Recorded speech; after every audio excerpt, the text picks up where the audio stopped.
Can you hear me okay? Perfect, okay. First of all, I just want to say thanks. This is my second Perryville walk, I think second year for the Perryville walk. Glad to be here. So I started out my speech on my paper, good afternoon, but I realized it's morning. So, good morning, family and friends. Most of you know my name, it's Amber Hinkle, and I'm a chapter director for the Eastern Missouri chapter of AFSP. I also co-chair the walk in Cape Girardeau. Suicide prevention is something that I'm very passionate about, and I put my whole heart into the foundation. Joining me today on stage is my daughter, Leah. She's 12 years old.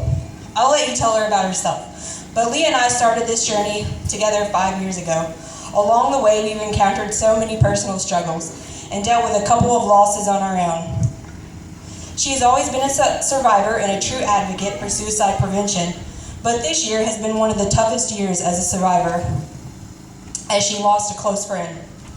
Leah spoke up wanting to speak about her journey and express with bullying and depression and suicide. So we decided to go a different route this year, a mother-daughter speech. That's new, huh? So anyways, bear with us. She's nervous, and as many times as I've been on the mic, I'm a little nervous to have her up here with me. A little backstory on us. Today we are walking for Team Never Walk Alone, because we believe that nobody should ever have to walk alone. However, we never forget the reason we started our suicide prevention journey, Team Nathan, in memory of our cousin, Nathan Ryan Frost. And no matter where we're at or what we're doing, he's always in our heart. Nathan lived in a small town in Rolla, Missouri. I always get a bright smile on my face when I think about going up there every summer for a month or two. His face was always smiling, and he had a heart of gold. My family and I became survivors of suicide November 2009. At the young age of 19, my cousin took his own life. I didn't understand it. I didn't know what was going on. I remember watching my family, his parents, cry over the loss. I questioned everything, but none of the answers made sense to me. I had heard about mental health and depression and even suicide, but I never imagined that it would happen to someone so close to me. And at that moment, I knew that I wanted to make a difference. I wasn't sure how I was going to do it or what I was going to do, but I knew I wanted to make a difference. A few years later, I ran into my old friend Laura. We'd known each other prior, but had lost contact.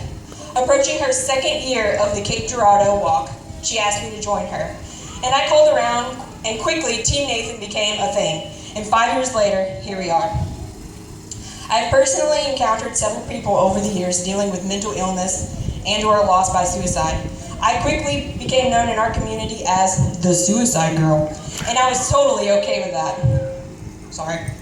I've reached out to many people over the years to help them find support and available resources to get through life struggles.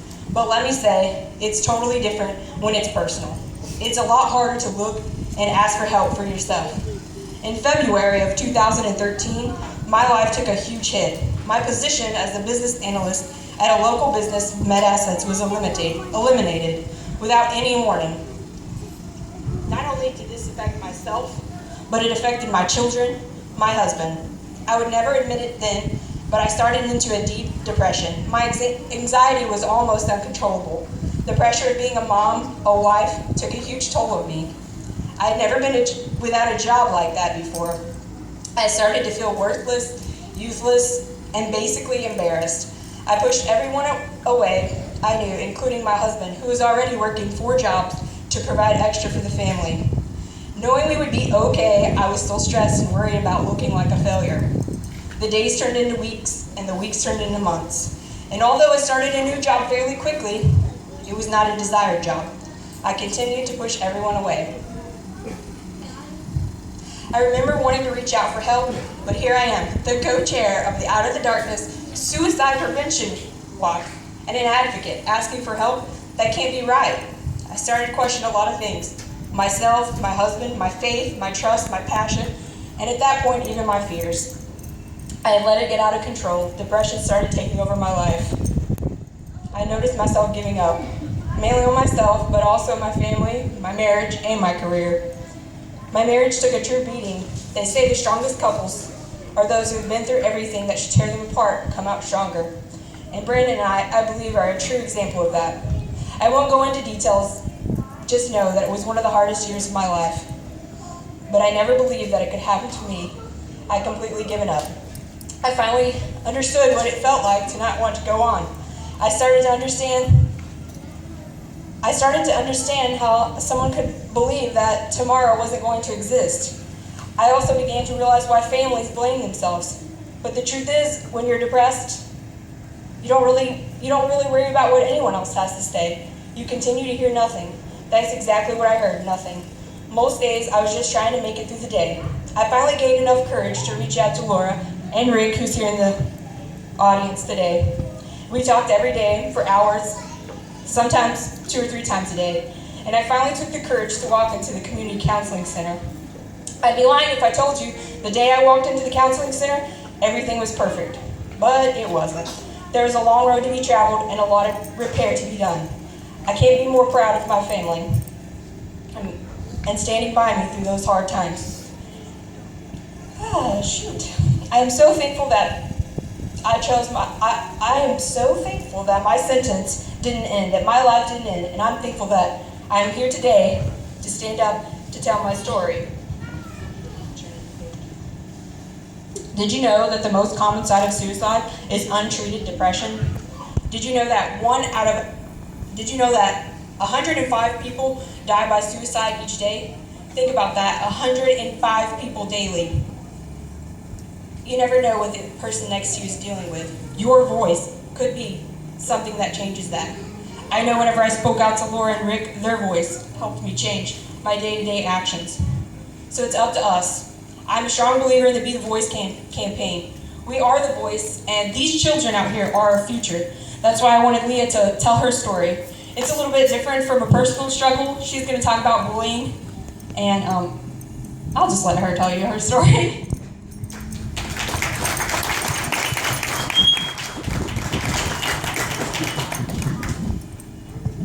Hi, I'm Leah, and as my mom mentioned, I'm obviously her daughter, and I've been helping her with suicide prevention for the last 5 years. I would say I'm your typical 7th grade girl. Yeah, we have our fair share of drama at school, but sometimes it gets taken a little too far. These words you see written on my arms are all feelings, all happy feelings. Excited, happiness, enthusiasm, smiling, confidence, laughing, overjoyed, cheerfulness, acceptance, and interested. All these words can describe a person just by looking at them and watching how they act. Basically me, every single day.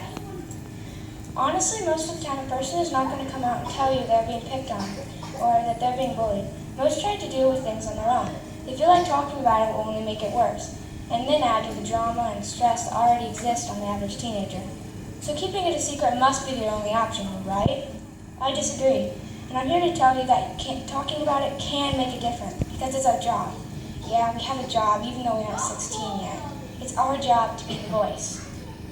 When I was working on the speech, I wasn't really sure how I was going to do it alone, and then I realized never walk alone. My mom always reminds me that. So I gathered a group of my friends and started asking some questions and get their thoughts on suicide, bullying, and depression. The first thing I asked was a simple question that some of my friends struggled to answer. What is bullying? Here are some of the answers that I got. When a person is mean and attempts/succeeds with messing with their mind. When a person doesn't have a heart and wants to make others feel so bad that person doesn't want to live anymore. People who are mean for their own pleasure. All of which I thought were amazing answers. Why would someone want to bully someone that bad or make them feel so unwanted? I'll never understand it. That leads me to my next question. Bullying is real, and we all know what's happening. So I asked 15 of my friends that have ever been so significantly bullied to the point where it affects their everyday life. Their answers were so surprisingly shocking to me. 13 out of 15 answered yes. 13. That leaves only 2 of my friends who hadn't been bullied. These numbers upset me so much. Have you ever been bullied? Because I know I have, and it feels awful. While asking questions and conversation, we talked about ways to prevent bullying. Although most of my friends and I decided that there was no real way to eliminate all bullying, we agreed that we could work together to help minimize the amount that happens. And we could reach out to the bully and offer them some help, maybe even some guidance, and push them in the right direction. Now that I've talked about bullying and giving you the facts that it's happening right here to your kids, neighbors, friends, maybe even grandkids, let's talk about how it affects us as teenagers. Being bullied sometimes sends us into a depression. Oh yeah, I said it. depression. Most kids don't like to talk about that word, but very much feel it every single day. We walk around like what superheroes would call a shield, a fake impression that life is okay. Yet underneath excited, we feel bored.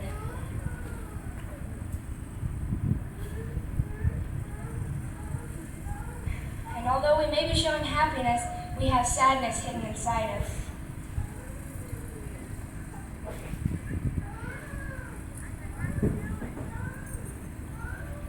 We present ourselves as enthused, even though we are all too often discouraged.